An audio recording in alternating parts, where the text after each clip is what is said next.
Okay, boys, let's do some more trade stuff. Congrats to the Bucks. So we have the first real Zach LaVine rumor.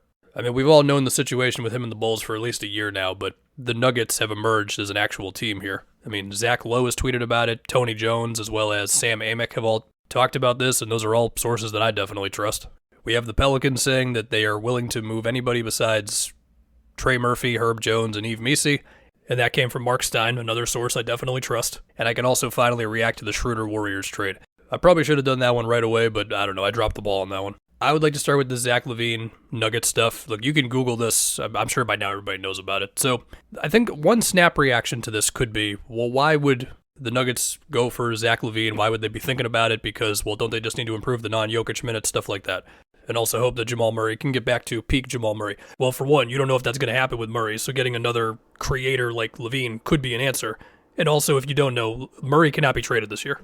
And then the other thing is that the Nuggets just don't really have enough assets to where they can make a move without trading a big contract, and they're not trading Gordon, and they can't trade Murray, so it pretty much lands on MPJ. And he's the one who's connected in all these rumors. Again, you can Google all this, you probably have. Begins the difficult conversation of, would you rather have Michael Porter Jr. than Zach LaVine? Obviously, other things would have to be in your, smaller contracts, make money work, potentially some sort of draft pick, something moving around, whatever. Finances-wise, I believe because the Nuggets won the title, that MPJ's 2027 season is fully guaranteed in his contract. There was a weird thing in his deal. I don't know. What would be the potential incentive for the Bulls? I think it would be a bunch of little things adding up to potentially being enough for them, where it's obviously they and LaVine both want a deal to happen, even if both sides have been pretty chill, as we all know that this is out there. On top of, maybe they would view MPJ as a little more tradable, a year from now than LaVine. Also, maybe they just really want MPJ, I guess. Perhaps the potential stuff outside of just those two moving would be enough to interest them, besides the Nuggets potentially losing a third guy from a championship core. To think about this basketball-wise, look, MPJ has done a better job this year of getting to the basket. He has been a better passer as well. We all know his chemistry with Jokic and the whole team, relocating off the ball, DHOs, and all the jump shots and everything. And then also just the size of that front court of MPJ, Gordon, and Jokic, right, and some Peyton Watson as well. I think Zach LaVine could have a really good two-man game with Jokic, okay? And I know some people just believe that Zach LaVine sucks. He does not suck, I'm sorry to tell you. There are things for this beyond just scoring and ball handling, but just real quick. He's a better self-creator than MPJ. He is a better pick-and-roll operator, better ISO player, all that stuff. And he's also a great shooter. I will say, and I find a way to mention this all the time with the Nuggets defense that they have made work, they won a championship doing this, right? And they've been a good defensive team whenever Jokic has been on the court for years now. When they have Jokic higher up on screens, MPJ and Aaron Gordon as the help guys coming out of the corner matters a lot for that working. I'm not saying that MPJ is like Jaren Jackson as a help defender. He is not. But they have made that work. His rebounding is also nice. That's not the only thing. We all know that they at one time had Bruce Brown and KCP. Now it's just Christian Brown. And Peyton Watson can also serve as a help defender for them as well. It's just his offense is more of a question. And sure, Zach LaVine as an on-ball defender is cool. Team defender, not the same thing. And you just get smaller, and I think that matters. So we'll see what they do. As always, they could not do it. They could find a way to make a smaller trade that helps them out, even if the assets and contracts don't really get there in my eyes, but who knows. Now, there were some other guys mentioned for them, like Jordan Poole was there. That's just funny to imagine. And also his money is high enough to where you still can't do a smaller contract thing. Jordan Clarkson, if you could do that 4 years ago, sure. DeAndre Hunter, he's been popping off for the Hawks. Do they want to move him now? Cam Johnson, they do not have enough assets for him. And then Valanciunas was mentioned as well. I mean, Valanciunas they could get with moving some of their smaller contracts, just improve your backup big. That one would be fine. Okay, let's talk Schröder to the Warriors. Should have done an instant reaction. I didn't. I don't know why. Schröder obviously gives them more pick and roll juice. And Draymond has already had the quote saying that they're going to have to fit into him a bit. I do believe him. I do think they're going to allow Schröder to just run simple screen actions. And especially when Steph is not in the game. That will be really valuable for them. It wouldn't shock me if we saw Dennis Schröder moving off ball a little bit, coming across some down screens, because he's skilled enough to catch and then make the next play, whether it's for himself into his pull up or, get to the middle of the floor, make a play for somebody. As far as his defense, I think you feel good about him guarding like-sized guys. Now, as far as the shooting, he did go scorched earth to open up the season. His shooting has been a little closer to actual Dennis Schröder, which is 34% from three or whatever the last whatever games. Yeah, his last 15 games, he's actually at 31% from three. But he's good. It's a nice pickup. Feels like they're still one move away. And I don't know what Pods minutes are going to be after this, but oh well. I don't think Warriors fans are fans of Pods right now. As far as the Nets, well, they lost their first game without him by 29, so that's going as planned. They got some second rounders, and I know Schröder was cooking, but it's still Dennis Schröder. I don't really think you were going to get some blah first round pick from somebody. And shout out to D'Anthony Melton. He was playing well. Hope to see him in the NBA again. He could definitely help somebody when he is eventually back.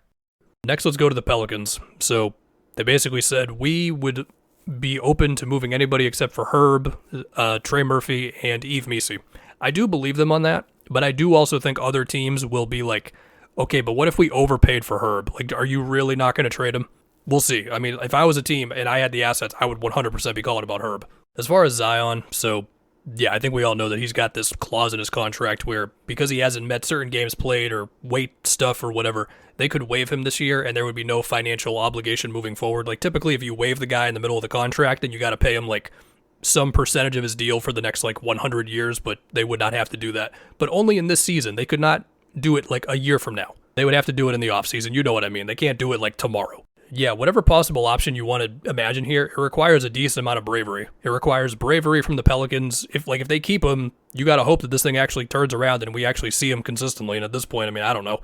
If it's another team taking him on, you have to be comfortable with the idea of like he might just basically never play, or he does, but it just never really gets where you want it to be. And the other idea for the Pelicans is like you have to be comfortable with if we trade him, it could be really stupid if he's awesome for somewhere else and he becomes everything we hope he can be. And all of this is also wrapped up in the idea that I don't think any other team would give you a crazy offer for the guy. I mean, look, if the Pelicans actually did waive him, and it feels crazy to say it, but I mean, it is on the table, so you can't ignore it, then other teams could just go for him in free agency. Now, as far as what they would offer him, I have no idea. That is a really interesting convo. And so, yeah, it's just kind of like unheard territory for this sort of a possibility. It's just a whole can of worms. Look, I think there are many teams in the league who should 100% consider just taking on Zion, because why the hell not? Okay, should the Jazz consider taking on Zion? Yes. What the hell else are you going to do? I mean, hell, they could tell him to sit for the rest of the season, continue their tank job, get whatever pick they want to get, and then boom, you got Zion next year. And they can get there money-wise, mind you. Like John Collins and Colin Sexton gets you over Zion's money. But if you are a Jazz fan and you just say, no, I don't want to entertain the idea because we've seen what it is with the Pelicans, hey man, I don't blame you, okay? Like, we're all just dealing with the unknown right now. I will say, just completely ignoring any context, any contracts, any picks, whatever. Just in my head, I'm like, what team could get the most out of Zion, could get him in the best shape, all that? I immediately go to Miami because we all know they've got the, body fat percentage requirement stuff. I mean, granted, I heard that story when it was Shaq, and that was like 20-some, not 20 years ago, but almost 20 years ago. So maybe that's not the same thing anymore. But of course, even as I say that, Zion himself needs to prove that he can be in the best possible shape, and I would imagine the Pelicans have done a lot here between trainers and whatever else to accommodate the guy, and eventually just the guy needs to be the guy who's holding himself accountable. You know what I'm saying. As far as the rest of the Pelicans, I don't think I want to talk about Brandon Ingram anymore unless a real development happens with his rumors or he gets traded. Like if some team comes out and they're like, we want this dude, then we can talk. Until then, I'm just going to wait. Then we get to DeJounte, who has only played 10 games this year.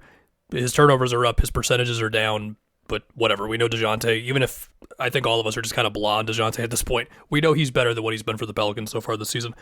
And DeJounte, he is good. It's just he kind of lives and dies by the pull-up. Like he just takes a lot of pull-up jumpers off of screens. Some of them are threes, some of them are twos. And when they're going in, he looks amazing. And when he's shooting, low 40s on his twos, low 30s on his threes, it just feels just okay. And so I try to do a quick scan of the league. Well, who's like a decent team that has at least some uncertainty with their point guard position over the next whatever years. I look at like the Magic or the Heat.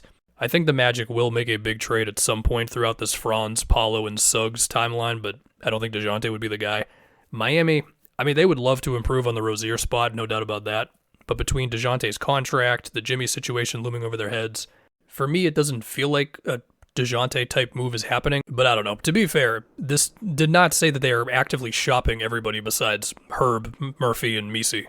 But whatever. And last we have CJ. I actually think CJ's a pretty interesting trade guy. I mean, I know his percentages are a bit down this season so far, and I look at his salary. It's a little higher than you'd like it to be given his age. He's making like over $30 million next 2 years, and he's 33 years old. But I do think he's a dude who could just knock down shots for a good team. It's just kind of tough to get him places because of his salary. Like if he was making, I don't know, $10 million less, I'd be like, yo, Magic, go for it.